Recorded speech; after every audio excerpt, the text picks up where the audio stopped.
माणिकराव धमडे, राहणार उदगीर, जिल्हा लातूर. अत्यंत अनुभव महत्वाचा आहे, ऐकण्यासारखा आहे. व्यवस्थित मन लावा का माईक जवळ घ्या नक्की. मी गेल्या दिवाळीला विनायक मंगेशकर या हॉस्पिटलमध्ये ॲडमिट झालो होतो. माझी तब्येत एकदमच खराब झाली होती. डॉक्टरांनी मला 8-10 दिवसाची पण शाश्वती दिली नव्हती, नो गॅरंटी म्हणून सांगितले होते.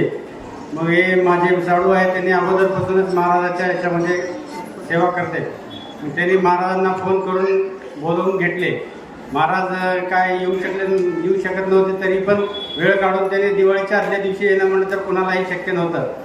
कारण दिवाळीला असा सण सोडून कोणी कुठं जात नसते. दिवाळीच्या वेळेस महाराज स्वतः पुण्याला आले, येऊन मला आशीर्वाद दिला. दवाखान्यामध्ये ICU मध्ये होतो मी. त्यांनी माझ्या डोक्यावर हात ठेवून म्हणले, तू 8 दिवसामध्ये ICU मधून बाहेर येशील.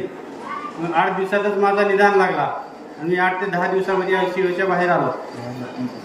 आता एक कॅस्टल माइंड डिसीज मध्ये रेअर डिसीज आहे फार. कोणता आजार? कॅस्टल माइंड डिसीज फार रेअर डिसीज आहे. फार 10 ते 15 लाखामध्ये एखाद्याला असा आजार होतोय.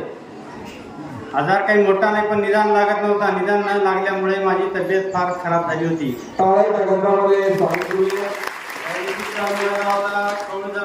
पोट फुगला होता माझा, शरीर सगळं सुजून गेला होता.